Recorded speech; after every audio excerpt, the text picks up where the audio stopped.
Bonjour à toutes et à tous et bienvenue dans ce nouvel épisode d'En Résonance, le podcast qui éclaire les actions et les enjeux de la responsabilité sociétale au sein de notre établissement. Je suis Karine, chef de projet RSE à l'IPC et aujourd'hui, on va parler de quelque chose d'aussi discret qu'essentiel dans notre activité, les achats responsables. En effet, derrière chaque commande se cache bien plus qu'un simple besoin. Il y a des choix, des valeurs et une approche rigoureuse. Alors, si vous pensez encore que la RSE c'est juste trier ses déchets, imprimer en recto verso ou simplement baisser le chauffage, installez-vous bien parce que dans cet épisode, on va voir comment une politique d'achat responsable peut représenter un vrai levier de transformation. Acheter, ce n'est pas juste une question de budget, c'est aussi un acte engagé. Pourquoi ? Tout simplement parce que derrière chaque contrat signé, chaque fournisseur retenu, chaque produit commandé, il y a des engagements. Faire des achats responsables, c'est agir sur plusieurs fronts à la fois. Maîtriser les coûts, réduire notre empreinte écologique, mais aussi affirmer nos engagements sociaux. À l'IPC, on a aligné notre politique d'achat avec celle de notre politique RSE. Concrètement, ça se traduit comment ? Favoriser des fournisseurs engagés, privilégier des produits éco-responsables, intégrer des clauses sociales dans nos appels d'offres et veiller à l'impact carbone de nos achats, de la production à la livraison. J'entends déjà votre question d'ici. Dans un hôpital, est-ce que c'est vraiment possible ? Maintenant que vous commencez un petit peu à me connaître, vous savez que ma réponse va forcément être un grand oui. Pour nous en dire plus, j'ai invité la personne qui pilote cette évolution au quotidien à l'IPC, Marie Rigal, directrice du service des achats. Elle est accompagnée d'Eva Chabal, acheteuse au sein de l'IPC. Bonjour Marie, merci d'avoir accepté mon invitation et bienvenue dans cet épisode d'En Résonance. Est-ce que vous pouvez vous présenter s'il vous plaît et ensuite nous expliquer en quoi consistent les achats à l'IPC ? Bonjour Karine, merci beaucoup de nous recevoir et de nous laisser l'opportunité de nous présenter. Donc de manière très macro, je vais vous présenter un peu l'équipe qui compose la direction de la commande publique et des achats. À ce jour, nous sommes 10 personnes, on est composé avec 2 cellules. Une cellule achat où on retrouve 3 acheteuses et 3 gestionnaires de commandes et une cellule conformité composée de 2 personnes. Les missions de la DCPA, c'est d'effectuer des achats de fournitures, services ou travaux en vue, bien évidemment, de satisfaire les besoins de l'IPC.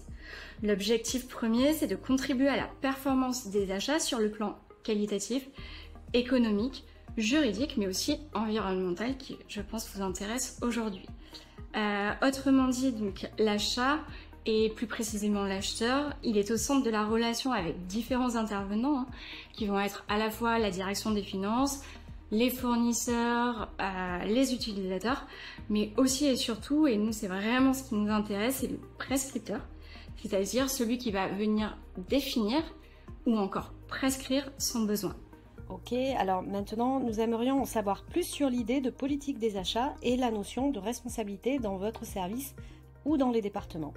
Alors, la politique achat de l'IPC présente les orientations générales qui sont relatives aux achats de l'Institut.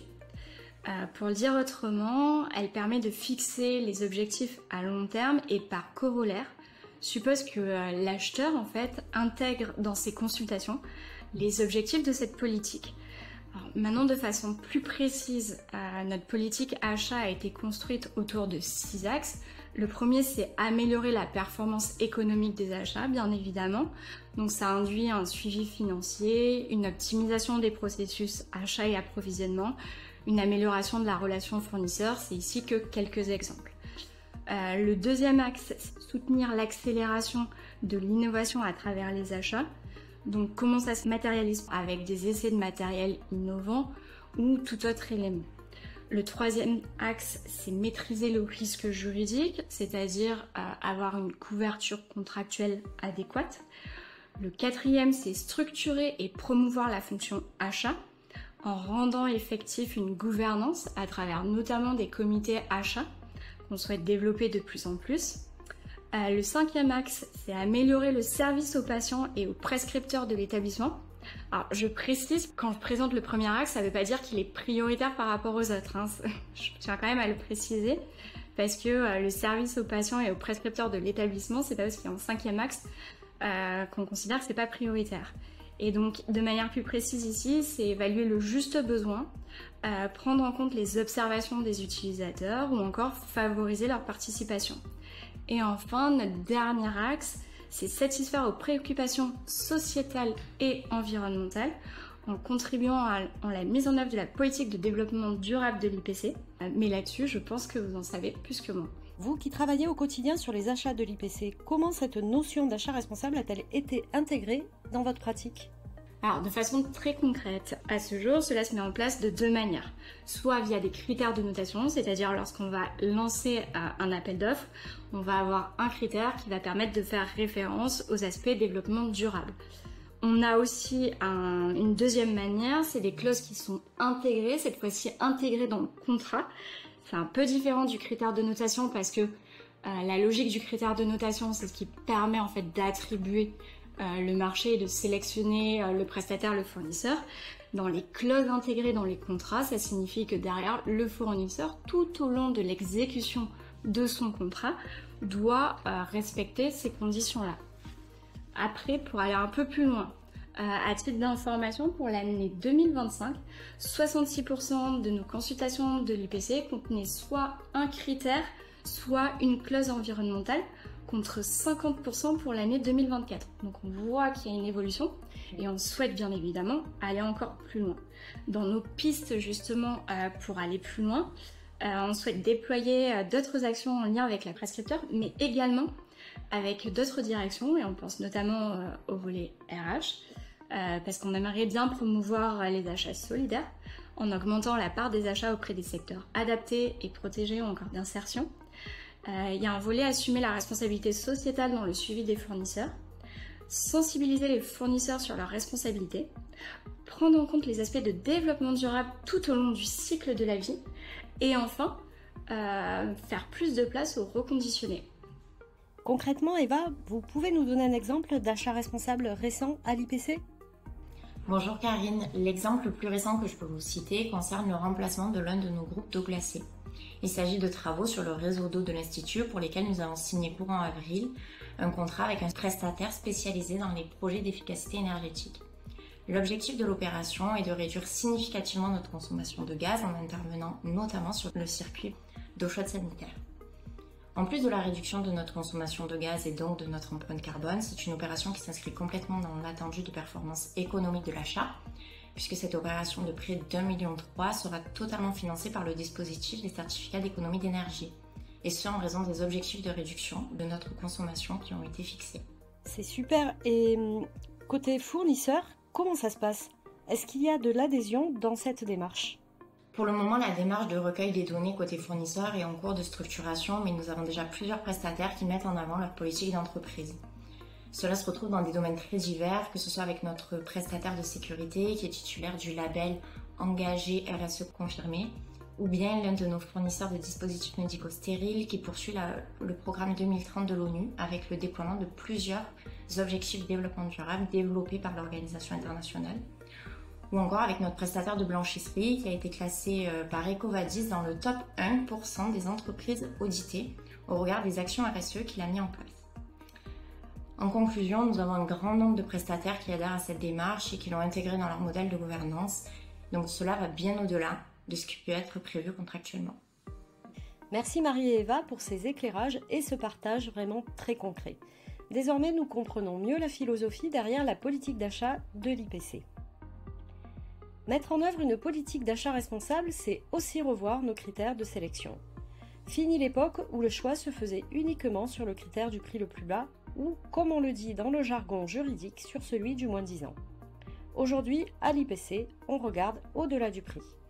Parce qu'au fond, tout commence par là, dans notre manière de consommer, de commander, de répondre à un besoin. Avant même de parler de fournisseurs ou de produits, les vraies questions que l'on doit se poser sont: est-ce que j'en ai vraiment besoin ? Est-ce que je peux faire autrement ? Quels bénéfices pour les patients aidants ou professionnels de santé ? Et quel est le retour sur investissement économique, écologique, environnemental, social, sociétal ? Acheter responsable, ce n'est pas seulement acheter mieux, c'est réfléchir en amont, repenser nos usages et faire des choix en conscience. Et une fois la décision prise d'acheter, c'est à ce moment-là que le choix se fait autrement. On va prendre en compte plusieurs choses. Tout d'abord, le cycle de vie du produit, de l'équipement ou du projet, de sa fabrication à son recyclage, voire sa maintenance. Est-ce qu'il dure ? Est-ce qu'il est réparable ? Et que devient-il quand on le jette ? Justement, la gestion des déchets, ça se passe comment ? Est-ce que ce produit que j'ai choisi génère beaucoup de déchets ? Et est-ce qu'ils sont valorisables ? Enfin, l'engagement social du fournisseur. Est-ce qu'il est sensible à l'insertion ? Est-ce qu'il favorise les emplois locaux ? Est-ce qu'il est engagé dans une politique d'égalité femmes-hommes ? Etc. Comme l'a dit Marie, désormais à l'IPC, on soutient ceux qui s'engagent. C'est plus exigeant bien sûr, mais c'est aussi une manière claire de dire nous, on veut travailler avec des partenaires qui partagent nos valeurs. Et cette logique s'applique à toutes les échelles de notre consommation, du plus petit matériel au plus gros équipement. On doit acheter des stylos ? Alors on va choisir ceux qui sont rechargeables, recyclables et fabriqués localement dans la mesure du possible. Une machine biomédicale ? On intègre dès le début des clauses sur la maintenance durable, le recyclage et la fin de vie du matériel. Le petit bonus, c'est votre rôle dans tout ça, le rôle de chacun d'entre nous. Que l'on soit soignant, agent administratif, logisticien ou chercheur, nous avons tous notre mot à dire. Une idée de produit plus éco-responsable, un fournisseur engagé que l'on connaît, une amélioration possible dans nos services, on vous écoute. L'achat responsable, ça commence par une question simple. Et si on faisait autrement ?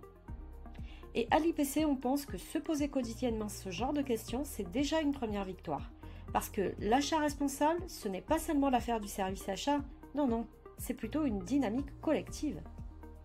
Vous l'avez sûrement compris, acheter responsable, ce n'est pas un luxe, mais plutôt une nécessité. Aujourd'hui, c'est un des piliers de notre politique RSE à l'IPC et surtout, c'est une manière très concrète de penser notre activité autrement. Un immense merci à Marie Rigal et à Eva Chabal pour leur éclairage et merci à vous, chers auditeurs, pour votre écoute attentive. Si cet épisode vous a donné envie de réfléchir avant d'acheter, de consommer plus consciemment ou de poser un regard différent sur les commandes de votre service, alors on avance dans la bonne direction.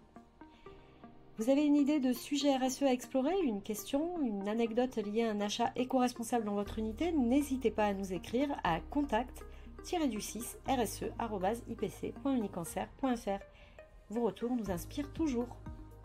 Et n'oubliez pas, le bon réflexe, c'est aussi de partager ce podcast autour de vous, entre collègues, amis, patients ou proches. Chaque conversation compte et parfois, tout commence par une simple écoute. Voilà, c'est la fin de cet épisode d'En Résonance. J'espère qu'il vous a donné envie d'aller plus loin dans vos pratiques, de bousculer quelques habitudes ou au moins d'ouvrir la porte à de nouveaux réflexes. On se retrouve très bientôt avec encore plus d'inspiration, de témoignages et de bonnes idées à faire circuler. D'ici là, restez engagés, curieux et souvenez-vous, chaque achat est un acte citoyen. À très vite pour un prochain épisode.